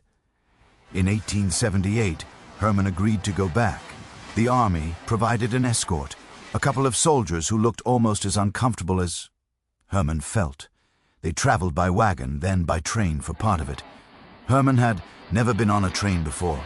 The noise, the speed, the strange vibration of the rails, it all felt wrong, unnatural, like the world was moving too fast, and he couldn't keep up. The journey to Texas took several days, traveling through country he'd raided, past settlements he'd helped attack. The landscape looked familiar and foreign at the same time, like a dream you can't quite place. Towns had sprung up where there had been nothing, fences crossed, land that had been open range. Everything was being carved up, divided, claimed. Herman stared out the window and tried to reconcile what he was seeing with his memories. This was his homeland, the place he'd been born. But it felt more alien than the plains ever had. At least on the plains the rules made sense. Out here, among the settlers and their fences and their endless subdivisions, he couldn't figure out what the rules even were. His mother was still alive. Augusta Bear, though she'd aged more than the years alone could explain. The army had sent word ahead, so she knew he was coming. She'd been waiting on the porch since dawn. They told him later. Couldn't sit still, couldn't do anything. But wait. When Herman walked into her yard, she didn't recognize him at first. This tall, sunned, darkened man with long hair and strange mannerisms, speaking English with an accent that wasn't quite right. His posture was different, his eyes were different. Everything about him had been reshaped by the years. Then something clicked. She saw something in his eyes. Something that had survived everything else. The reunion was emotional, overwhelming. Years of grief suddenly undone. Augusta had never stopped hoping, never stopped believing her son might somehow come back. And here he was, changed beyond recognition. But here, Herman's siblings gathered, the ones who'd survived. Anyway, they stared at their brother like he was a ghost, which in a way he was. The boy they'd known had died years ago. This man wearing his face was someone else entirely. The first weeks were awkward. Herman didn't know how to act in a house with walls and floors and furniture. He slept on the ground outside because beds felt too soft, too confining. He'd wake up in the middle of the night, heart pounding, convinced he was under attack. He didn't know how to eat at a table, didn't understand the rhythms of farm life, didn't get the jokes or the references or the casual assumptions that everyone else took for granted. And people stared all the time. The neighbors, the townspeople, everyone who'd heard the story. They wanted to see the boy who'd lived with savages, who'd gone native, who'd come back from the dead. Herman hated being stared at, hated being treated like a curiosity, but he also understood. If the situation were reversed, he'd probably stare too. Slowly, painfully, he started to adapt again. The same process he'd gone through as a child, just in reverse. Learning new customs, new expectations, a new way of being in the world. He cut his hair, put on American clothes, started working on the farm, tried to remember what it felt like to be Herman Lemon, the Texas boy, instead of the Comanche warrior he'd become. It didn't quite work. Not fully. You can't just erase years of your life. Can't forget skills your body has learned so deeply they've become instinct. Sometimes he'd catch himself doing things the Comanche way, things that made his family nervous. Sometimes he'd dream in Comanche and wake up confused about where he was. But he kept trying for his mother's sake, if nothing else. She'd waited so long, hoped so hard. The least he could do was try. The nights were the hardest. That's when the old life called to him strongest. He'd lie in bed and remember the stars over the plains, the smell of campfires, the sound of horses and wind and distance, a whole world that existed only in his memory. Now he wondered about the friends he'd left behind, the warriors he'd ridden with. Quanah and the others stuck on that reservation trying to build new lives out of the wreckage of the old ones. Were they thinking about him too, or had they already moved on? The way you have to move on when everything changes. The Texas sky at night wasn't so different from the Oklahoma sky or the Comanche sky. Same stars, same moon, same vast darkness that made you feel small and safe at the same time. Herman would sit on the porch sometimes, after everyone else was asleep, and just look up, letting his mind empty, letting the peace of the night seep in. His mother worried about him. He could tell. She'd catch him staring at nothing, lost in thoughts he couldn't or wouldn't explain. She'd ask if he was okay, and he'd say yes. But they both knew it was more complicated than that. How do you explain to someone who's never experienced it, the way a place and a people can get inside you, the way survival rewrites who you are, the way you can belong to two worlds and neither one at the same time? You don't explain it. You just live with it day by day, finding small comforts where you can. There was a creek near the farm. Nothing special. Just a little trickle of water moving through the Texas hill country.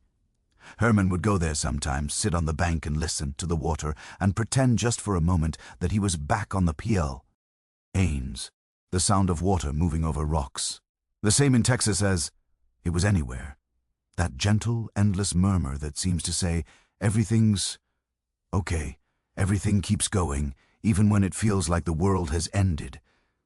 He'd close his eyes and let the sound wash over him, let it smooth away the rough edges of the day, the awkward conversations, the staring neighbors, the constant effort of trying to be someone he wasn't sure he remembered how to be. The creek didn't care about any of that.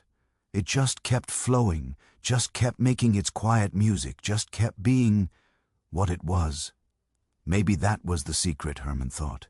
Maybe you didn't have to figure everything out. Maybe you just had to keep going like the water, keep moving, keep finding your way around the obstacles, keep doing the best you could with what you had.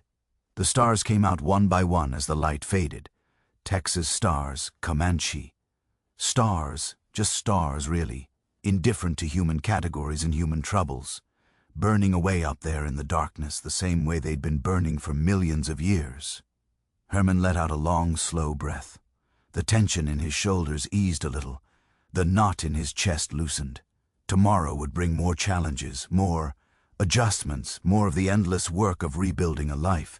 But tonight, there was just this, the creek and the stars and the soft warm air of a Texas evening. His mother had told him something one of those first days back. She'd said she'd prayed for him every single night he was gone. Every single night for 8 years, that she'd never given up believing she'd see him again. Herman didn't know what to do with that. The weight of someone's faith, the power of their hoping. It felt like a responsibility he wasn't sure he could live up to, but maybe he didn't have to live up to it. Maybe he just had to be here, present, alive. Maybe that was enough. The creek kept sighing its quiet song. The stars kept their ancient watch. And Herman sat there in the darkness, somewhere between two worlds, trying to figure out how to be whole again. It would take time, maybe more time than he had. But for now, for this one quiet moment, he was okay. The night settled around him like a blanket, soft and dark and full of possibility. The frontier had shaped him, changed him, made him into something he never expected, but it hadn't destroyed him. He was still here, still breathing, still trying. A barn owl called from somewhere in the trees. That strange, wavering cry that sounds almost human if you're not expecting it. Herman had heard owls all his life in 2 different lives. Now the sound connected them somehow, a thread running through everything he'd been. The crickets were singing their endless chorus, tree frogs adding their higher notes, the whole night alive with small sounds that blended together into something like music, something like peace. His mother had left a lamp burning in the window for him, a small golden glow against the darkness. She did that every night, she told him, even when he was Gone, especially when he was gone. Keeping a light burning for the sun she'd never stopped believing would come home. He looked at that light for a long time, thinking about what it meant, the hope it represented, the years of waiting and praying and refusing to give up. Maybe that was the real lesson of the frontier, not the survival skills or the fighting techniques or the hard-won knowledge of how to live in wild country. Maybe it was simpler than that. Maybe it was just about not giving up, keeping a light burning even when there's no reason to believe anyone will ever see. Herman stood up slowly, brushed the grass off his clothes, took one more look at the stars and the creek in the soft Texas night. Tomorrow would bring more challenges, more adjustments, more of the endless work of finding his place in a world that had changed while he was gone. But tonight there was a light waiting for him, and that more than anything else told him he was home, and on the frontier. Whether you were talking about the wild plains or the strange new territory of coming home, that was everything. The years passed the way years do, slowly at first, then all at once. Herman Lehman stayed in Texas, married eventually, had children of his own, worked farms and ranches across the hill country, doing the kind of labor that would have been unthinkable to the warrior he had once been, fixing fences, branding cattle, the quiet, repetitive work of making a living. He never fully fit in. People could tell there was something different about him. The way he moved, the way his eyes tracked, movement at the edges of his vision, little habits that surfaced without him even noticing. He'd mount a horse from the right side instead of the left, the Comanche way. He'd squat instead of sit when he was thinking. He'd go quiet for long stretches, lost in memories nobody else could see. The neighbors got used to it eventually, stopped staring so much, started treating him like just another farmer, even if they never quite forgot his story. In small Texas towns, stories like that don't go away. They become part of the local folklore, something people tell visitors. That's Herman Lehman over there, the one who lived with the Comanche. Quite a story. Herman let them talk. What else was he going to do? He stayed in touch with Quanah Parker. Letters mostly passed through the reservation system, sometimes visits when he could manage them. The two men had a bond that went deeper than most friendships.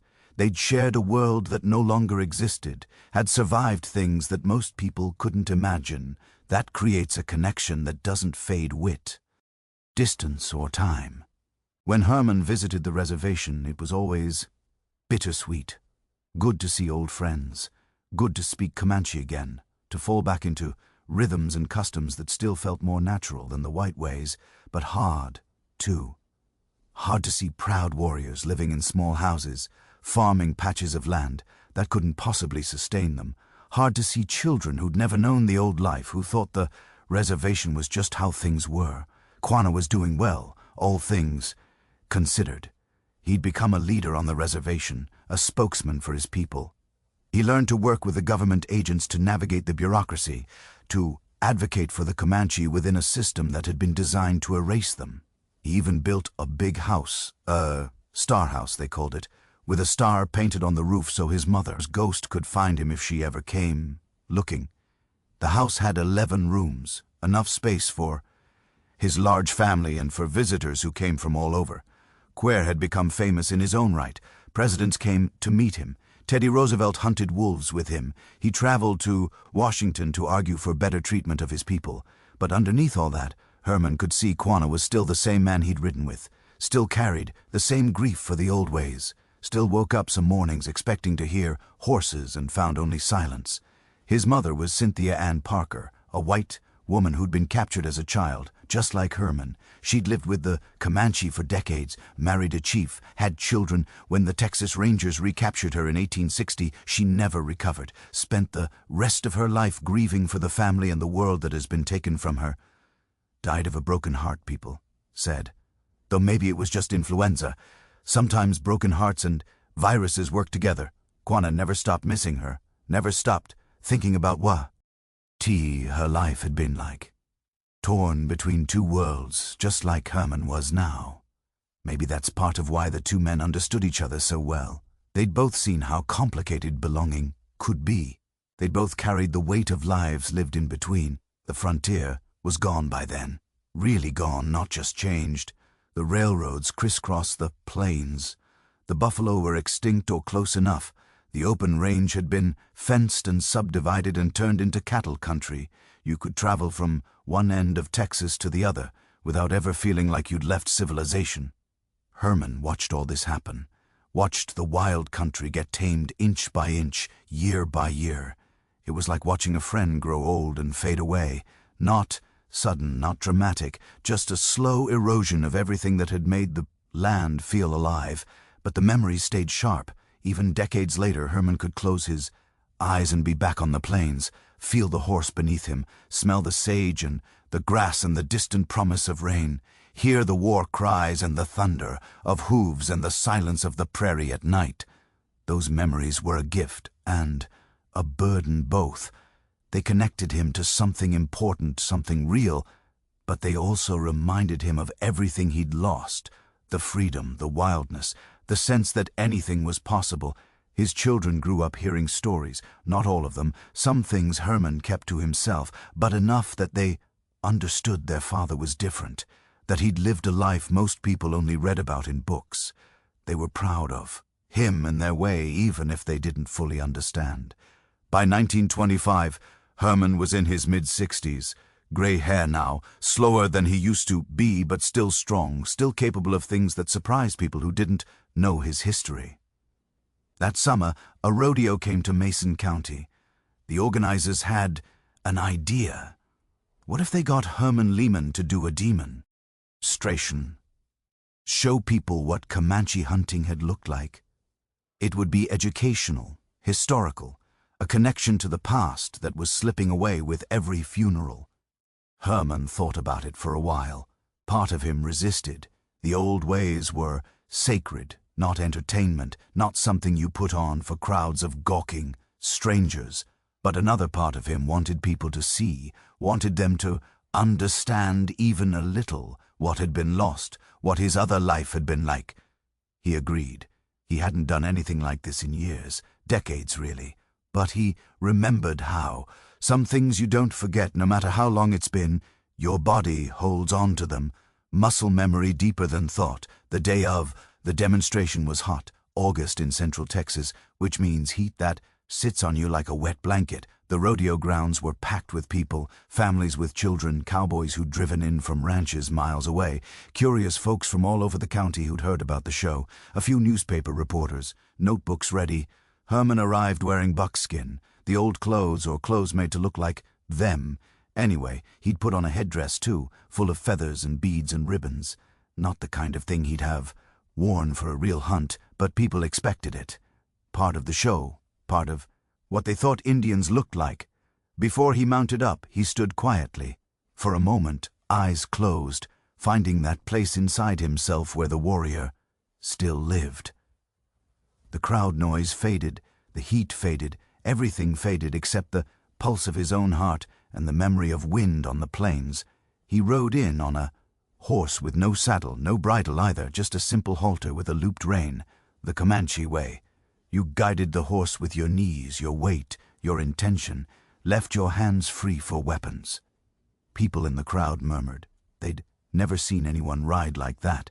In the arena, I'd released a yearling calf, maybe 300 pounds, just standing there, confused by all the noise and attention. The crowd went quiet, waiting. Herman gave a war cry. Not for show exactly, more like muscle memory. Something that came up from deep inside and demanded to be let out. Then he kicked his horse into motion and the demonstration began. It was over, in seconds. He rode the calf down, loosed an arrow into its heart, dismounted in one smooth motion, cut the throat to bleed it out, split open the belly, pulled out the liver, and ate it raw. Right there in the arena, blood on his hands and his face and dripping down his chin. The crowd didn't know what to do. Some people cheered, some people looked sick. Most just stared, trying to process what they'd seen. This gray-haired old man moving like something from another century, another world. Herman didn't really notice the crowd. He was somewhere else, back on the plains, back in his other life. For just a few minutes he'd been young again, wild again, free. After the demonstration, people came up to talk to him, shake his hand, ask questions. He answered politely enough, but his mind was still far away, still running with the hunt, still feeling the wind and the speed and the ancient thrill of the chase. That night, back at his house, Herman sat on the porch and watched the stars come out. Same stars he'd been watching his whole life. Same stars the Comanche had named and told stories about. Same stars that had guided hunters and warriors and travelers since the beginning of time. He thought about all the people he'd known who were gone now. Carnivist, the warriors he'd ridden with, his adopted family on the plains. Quanah was still alive, but getting old, too. Their generation was fading. Soon there'd be no one left who remembered what the free life had been like. The night was warm and still. Crickets singing, a dog barking. Somewhere in the distance, the ordinary sounds of a Texas summer evening, so different from the plains, but also in some ways the same. Night sounds, life sounds, the world going on the way it always had. Herman's wife came out and sat beside him. Didn't say anything, just sat there, keeping him company in the dark. She'd learned over the years that sometimes he needed to be quiet, to let his mind wander where it needed to go. He reached over and took her hand, squeezed it gently. This was his life now. This house, this porch, this woman, the children sleeping inside, the farm that needed tending. Tomorrow, ordinary things, small things but precious too, in their own way. The frontier had given him so much, strength, skills, stories that would outlast him. But it had taken things too, years of his childhood, his innocence, his certainty about who he was and where he belonged. Maybe that was always the trade. You can't survive something without being changed by it, can't come through fire without bearing marks. The question wasn't whether you'd be different. The question was what you do with the difference. Herman had done his best, wasn't always sure it was enough, but he tried. Every day he tried. To be a good husband, a good father, a good neighbor, to build something worth having out of the pieces left over from his wild years. The stars were bright tonight, no moon, so they had the sky to themselves, that great river of light stretching from one horizon to the other. Campfires of the ancestors, the Comanche said, all the people who'd come before watching over all the people still here. Herman hoped that was true, hoped his friends were up there somewhere, riding the sky the way they'd ridden the plains, free again, wild again, the way they'd been before everything changed. His eyes were getting heavy. The day had taken a lot out of him. The demonstration, crowds, the memories, stirred up like dust in a windstorm. He was tired in a way that went deeper than muscles and bones. His wife tugged gently on his hand. Time for bed. Tomorrow would come early, the way it always did. There'd be work to do, chores that needed doing, the endless rhythm of farm life. Herman stood up slowly, took one more look at the stars, then followed his wife inside into the warm yellow light of the lamp she'd left burning in the window, the same kind of light his mother had burned for him all those years ago, a beacon in the darkness, a promise that someone was waiting. He thought about that sometimes, how lights in windows meant home and safety, meant someone cared whether you came back or not. The frontier hadn't had lights like that, just campfires that burned down to coals and went out. You made your own warmth out there, your own safety, your own reasons to keep going. But this was good too. This steady glow, this permanent welcome, something the wildlife couldn't offer. Herman climbed into bed beside his wife, felt the mattress settle under his weight. Still not as comfortable as the ground, if he were being honest, but he'd gotten used to it. You can get used to almost anything given enough time. The house creaked and settled around them, old wood finding its nighttime voice. Outside an owl called once, then went silent. The crickets kept up their chorus, steady and unchanging. Sleep came easier these days than it used to. The restless energy of youth had faded into something calmer, more patient. He didn't fight the darkness anymore. Just let it come. Let it wrap around him like a familiar blanket. He thought sometimes about all the nights he'd survived, all the times he'd lain down not knowing if he'd wake up on the plains during raids in those first terrible days after being captured. Every morning had been a small miracle, every sunrise proof that he was still here. Now sunrise was just sunrise, predictable, expected, part of the ordinary rhythm of ordinary days. That was its own kind of miracle, when you thought about it. The luxury of taking tomorrow for granted. His wife's breathing slowed beside him, even and deep, the sound of someone at peace. She'd been patient with him all these years, had learned to live with his silences and his strangeness, and his nights when the past pressed in too close. Not everyone would have stayed, but she had. Herman closed his eyes and let himself drift, not thinking about anything, not worrying about tomorrow, just floating in that warm space between waking and dreaming. That gentle borderland where everything softens and blurs. The last thing he was aware of was the wind, soft and steady outside the window, moving through the grass the way it had moved through grass for thousands of years, whispering secrets to anyone patient enough to listen, carrying sounds from far away, or maybe from long ago. The difference didn't seem to matter much in that drowsy space.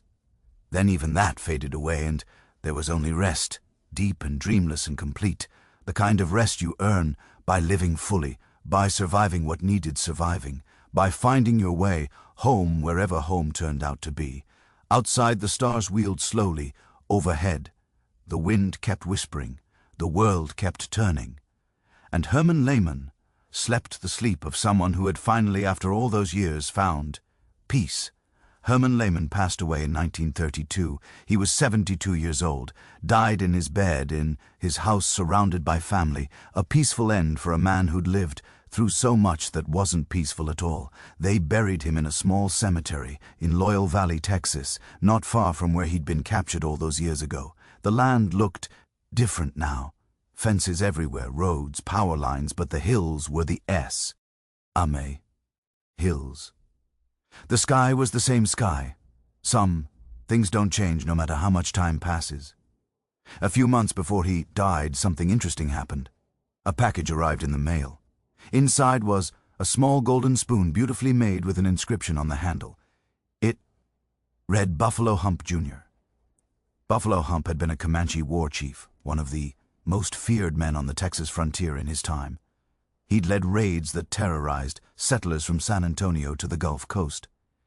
In 1840, he'd led the Great Raid of Texas, sweeping through Victoria and Linville, making it all the way to the Gulf of Mexico before the Texans could organize a response. Hundreds of warriors moving like a storm across the landscape. But he'd also been a father, a leader, a man who cared about his people and their future. A man who understood by the end of his life that the old ways couldn't last, who made peace with the government because fighting had become pointless, who spent his final years trying to help his people survive in a world that had no place for them anymore. The spoon was a gift for Herman's first grandchild, a gesture from across the old divide, from the people Herman had once lived with to the family he'd built after leaving them. It meant something, that gift, an acknowledgement that the bonds formed on the frontier didn't break just because the frontier was gone, that somewhere in Oklahoma or Texas people still remembered, still cared. Herman kept that spoon for the rest of his life, showed it to people sometimes when they asked about his years with the Comanche. Proof that the relationships had been real, that he hadn't just been a captive, a prisoner. He'd been part of something, part of a people, part of a way of life that was gone now, but had been real and beautiful in its time. Quanah Parker had died in 1911, 20 years before Herman. His funeral was one of the largest ever held in Oklahoma. Thousands of people came, Comanche and white alike. They buried him next to his mother, Cynthia Ann, whose remains he'd had moved to Oklahoma so they could be together. On Quanah's gravestone they carved the words, "Resting here until day breaks and shadows fall and darkness disappears." A Christian sentiment for a man who'd spent his whole life between worlds, who'd been a warrior and a diplomat, a Comanche chief and an American celebrity, who'd never stopped being both things at once. Herman understood that the living between, the carrying of multiple selves inside one body. He'd spent 50 years doing it himself, never fully Comanche, never fully Texan, always somewhere in the complicated middle. Maybe that was the real legacy of the frontier, not the violence or the hardship, though there was plenty of both, but the mixing, the blending, the way people from completely different worlds could find common ground when survival demanded it. Kit Carson had died in 1868, only 48 years old, his body worn out by decades of hard living. They say his last words were asking for a pipe and a buffalo steak, the tastes of the trail, the things that had defined his life. He'd been a lot of things in his time: trapper, scout, soldier, Indian fighter. Some of those things look different now than they did then. History has a way of complicating heroes, but whatever else. Carson was a survivor, a man who found his way through situations that should have killed him over and over until his body finally said enough. Jack Hayes lived longer, made it to 66, died wealthy and respected in California, about as far from Enchanted Rock as you could get and still be in America. He'd been a ranger, a soldier, a sheriff, a businessman, reinvented himself every time the world changed. That was its own kind of survival, knowing when to hold on and when to let go. The Buffalo S. Soldiers kept serving until 1951, over 80 years of distinguished service. They fought in the Indian Wars, the Spanish-American War, both world wars, earned dozens of medals of honor, proved again and again that courage doesn't care about the color of your skin. Billy Dixon, the scout from the Buffalo Wallow fight, lived until 1913, spent his later years as a rancher in Oklahoma, not far from where he'd nearly died in that muddy hole in the ground. He wrote about his experiences sometimes, tried to help people understand what the frontier had been like, the terror, and the beauty and the strange way those two things could exist side by side. Hannah Duston's story became famous in her own time and stayed famous for centuries after. They put up statues of her, wrote books and poems about her escape. She became a symbol of frontier resilience, though what exactly she symbolized depended on who was doing the talking. She lived to 79, raised her surviving children, watched her grandchildren grow up, never talked much about what happened on that island in the Merrimack River. Some things you carry alone, some things don't have words. All these people scattered across 200 years of American history. Different times, different places, different circumstances, but connected by something. A thread running through all their stories. Survival. Not just staying alive, though. That was part of it, but something deeper. The refusal to be destroyed by what happened to them. The insistence on finding meaning, finding purpose, finding a way forward even when forward seemed impossible. Kit Carson crawling barefoot through cactus country to save his stranded comrades. Jedediah Smith watching his entire trapping party massacred and somehow finding the strength to keep going. Jack Hayes wedged into a crevice on Enchanted Rock, cool as creek water while 30 warriors tried to kill him. The Buffalo Soldier huddling in a muddy wallow, wounded and freezing, holding off 100 attackers through pure stubborn will. Hannah Duston, 9 days after giving birth, walking through the snow after watching her baby murdered, making a plan, executing it, paddling home down a frozen river with nothing but determination and a handful of scalps. And Herman, the farm boy who became a warrior, who lost one family and found another, who crossed back over and somehow built a life in between, who carried two worlds inside him until the day he died. Each of them faced moments when giving up would have been easier, when the sensible thing would have been to lie down and let the darkness take them. But they didn't. Something in them refused, some spark that wouldn't go out no matter how hard the wind blew. The frontier tested everyone who came to it, settlers and natives alike. It didn't care about your plans or your hopes or your ideas about how life was supposed to go. It just asked one question over and over. Can you handle this? And if you couldn't, well, the land had ways of moving on without you. But the ones who could handle it, the ones who found their way through, they came out with something. Call it wisdom. Call it strength. Call it the deep knowledge that comes from being pushed to your limits and discovering you have more in you than you thought. Herman knew that knowledge, carried it with him every day of his life after leaving the plains. It was in his bones, in his muscles, in the way he moved through the world. You don't survive what he survived without being changed, without being, in some ways, enlarged. His children and grandchildren inherited some of that. Not the skills exactly, those were fading with every generation. But the stories, the sense that their family had been forged in something harder and wilder than the comfortable world they lived in. Stories matter. They're how we make sense of things, how we pass on what we've learned, how we connect to people and times we'll never meet. The story of the American frontier is complicated, full of violence and injustice and tragedy, full of people who did terrible things to each other. It's not a simple story, and it shouldn't be simplified, but it's also full of people like Herman, Lemon, people who found themselves in impossible situations and somehow, against all odds, found their way through. People whose lives show us something about what humans are capable of. The cruelty, yes, but also the resilience, the adaptability, the stubborn refusal to give up.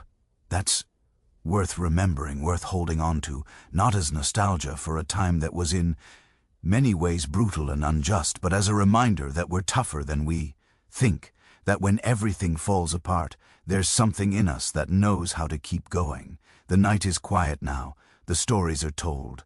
All those lives, all those struggles, all those moments of terror and triumph and ordinary endurance, they're part of the past now, part of the great river of history that flows on whether we pay attention to it or not.